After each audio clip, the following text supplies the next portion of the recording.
Ever wonder what goes on behind the scenes of your daily commute?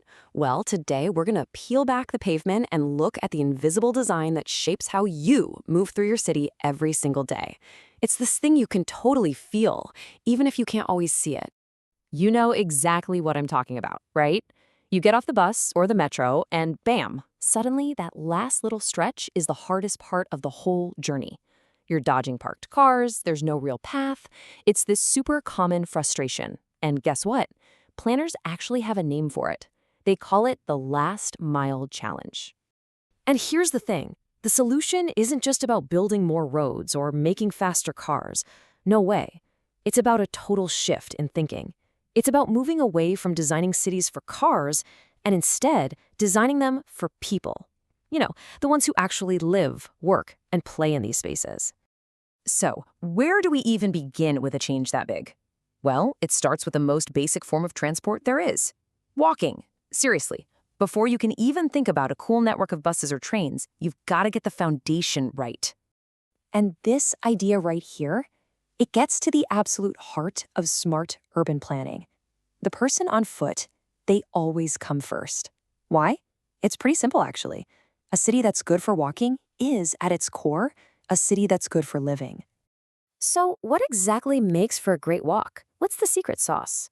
Well, planners have kind of boiled it down to 5 key things. They call it the 5 C's.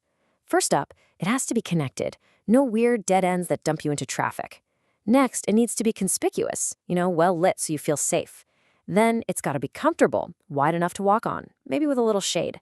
It also has to be convenient, giving you a direct route. And last but not least, it has to give you choice, linking you up smoothly with other options like buses or trains. Okay, so we just talked about a footpath being comfortable.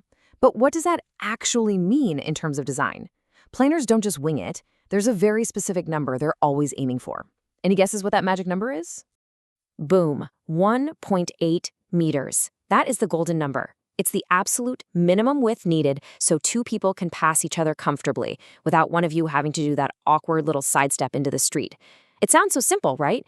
But getting this one little detail right is what separates a pleasant walk from a totally frustrating shuffle. And of course, a truly great footpath has to work for everyone. This is the whole idea behind universal design. It's about building in features like tactile paving that helps guide folks who are visually impaired, or making sure ramps have a gentle enough slope for wheelchair users. The goal is really simple at the end of the day. Create a public space that anyone and everyone can use, easily. Okay, so we've got our foundation, great places to walk. What's next? Well, now we start adding the next crucial layer. We're talking about all those flexible, human-powered options that fill in the gaps in our commute. This is where we get into something called paratransit. It's a bit of a technical term, but really it's just all those super flexible modes like auto-rickshaws and e-rickshaws. These guys are the absolute lifeblood for that last-mile connection. They provide that crucial door-to-door service that's a lifesaver for so many people.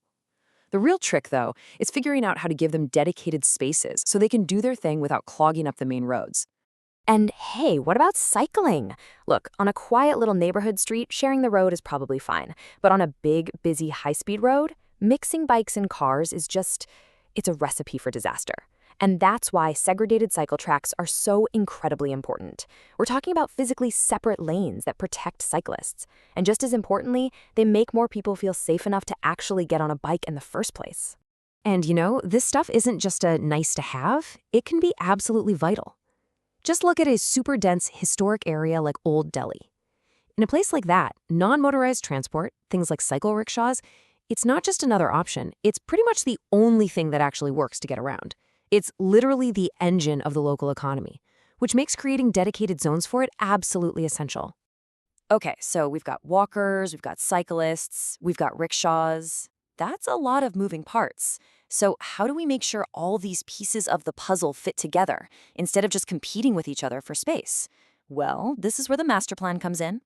It's called multimodal integration, or MMI for short. And honestly, it's kind of the art and science of designing transport hubs, think metro stations, so that your transfer from one mode of travel to another is completely seamless. The dream is you step off the train and boom, everything you could possibly need is right there, perfectly arranged and easy to find. So what does this MMI stuff look like in the real world? It basically follows a really simple, super common sense pyramid of priorities. At the very top, you have pedestrians. They get the best spot, the shortest, most direct walk to the station exit. Right next to them, that's where the bus stops go. After that, you've got the designated spots for autos and rickshaws.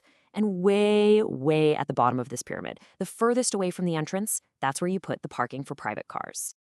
And the whole philosophy behind this is actually really simple, but it's so powerful. It's all about flipping the script. Instead of making sustainable transport this difficult thing you have to go out of your way to do, you design the entire system to make walking, cycling, and taking the bus the easiest, most convenient, most logical choice you can possibly make.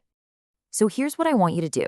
The next time you're out walking around your city, I want you to look at things a little differently. I mean, really look. Look at how wide the sidewalk is. Check out where the bus stop is located. Pay attention to the path from the metro exit. And then ask yourself this one simple question. Was this space designed for a car, or was it designed for me? Trust me, the answer will tell you everything you need to know.